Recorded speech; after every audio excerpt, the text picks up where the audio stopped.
আজি লৈ আহিছোঁ এটা চুজি লাড়ু ৰেচিপি লৈ। তেন্তে হেল্ল' এভৰিৱান, মই জুৰি পাঠকৰ চেনেললৈ আপোনালোক সকলোকে স্বাগতম জনালোঁ। চুজি লাড়ু ৰেচিপিটোৰ কাৰণে প্ৰথমে মই গেছত পেন এখন বহালোঁ। পেনত ৰিফাইন অকণমান দিলোঁ। ৰিফাইনখিনি গৰম হোৱাত ইয়াত কেইটামান বাদামখিনি দিলোঁ। বাদামখিনি এতিয়া মই ভাজি ল'ম আৰু এইখিনি এতিয়া লৰাই থাকিম। বেছি ভাজিব নালাগে, অকণমান ভাজিলেই হৈ যাব। বাদামৰ যিটো কেঁচা হেৰি আছে এইখিনি গ'লে হ'ল। তাৰপিছতে ইয়াতে মই কেইটামান কিচমিচ দিছোঁ একেলগে ৰিফাইনত। এইখিনি একেলগে লৰাই লৈ ইয়াতে এতিয়া মই চুজিখিনি দিম। চুজিখিনি মই চাহ খোৱা কাপেৰে, এইটো কাপেৰে মই 2 কাপ দিম আৰু এইখিনি এতিয়া ভাজি ল'ম।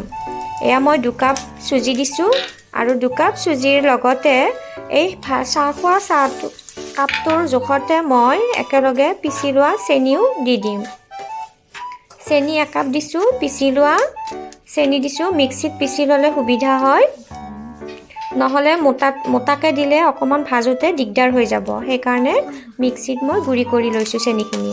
এইখিনি এতিয়া একেলগে লৰাই থাকিম গোটেইখিনি বস্তু আৰু গেছটো কমাই থাকিব লাগিব। এইখিনি লৰাই মাজতে মই এচামুচ ঘি দিছোঁ। ঘিউ দিলে কি হয়, চুজি লাড়ুটোৰ ঘিউৰ গোন্ধটো এটা ধুনীয়া আহি যায়। আৰু লগতে অকণমান মই থেতেলিয়াই লোৱা জালুকৰ গুড়ি আৰু 2টা ইলাচিও একেলগে খুন্দনাত পিহি লৈ মই এইখিনি লৰাই দিলোঁ। এইখিনি অলপ সময় লৰাই, বেছি সময় ভাজিব নালাগে। এইখিনি লৰাই পেলাই সেই চাহ খোৱা কাপটোৰে মই 1 কাপ গাখীৰ লৈছোঁ। গাখীৰখিনি এবাৰতে দি নিদিব, ইয়াত অকণ কৰি মই গাখীৰখিনি যোগ কৰি যাম।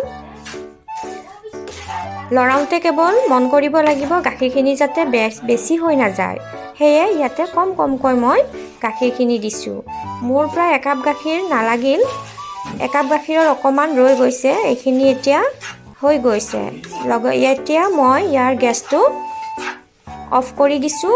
অফ কৰি দি এইখিনি এতিয়া এখন প্লেটত মই ধুনীয়াকৈ লৰাই পেলাই উলিয়াই ল'ম। ইয়াৰ মাজতে এটা কথা কওঁ, আপোনালোকে যদি মোৰ ভিডিঅ'টো চাই ভাল পালে তেন্তে লাইক, কমেণ্ট আৰু ছাবস্ক্ৰাইব কৰি দিব। এতিয়া মই প্লেটখনত এইখিনি উলিয়াই লৈছোঁ। উলিয়াই লৈ গোটেইখিনি উলিয়াই ল'লোঁ। উলিয়াই লৈ পেলাই এইখিনি এতিয়া মই হাতত অকণমান ঘি সানি ল'ম। এয়া প্লেটখনত উলিয়াই লৈছোঁ। উলিয়াই লৈ অকণমান ঠাণ্ডা হ'বলৈ দিব পাৰে বা গৰম আপুনি যদি বেছি গৰম সহ্য কৰিব নোৱাৰে, অকণমান ঠাণ্ডা হ'বলৈ দিলেও লাড়ুটো ধুনীয়াকৈ বান্ধ খাই যায়। এয়া মই হাতত অকণমান ঘি সানি লৈ এয়া এটাকৈ লাড়ু এতিয়া বনাই গ'লোঁ। আৰু এনেকৈ লাড়ুটো এবাৰ বনাই খাই চাবচোন এবাৰ, ধুনীয়া এটা সোৱাদ হয়। আৰু কেনেকুৱা পালে জনাব। লগতে ভিডিঅ'টো চোৱাৰ বাবে ধন্যবাদ। আজিলৈ আহোঁ। Thanks for ৱাটছিং।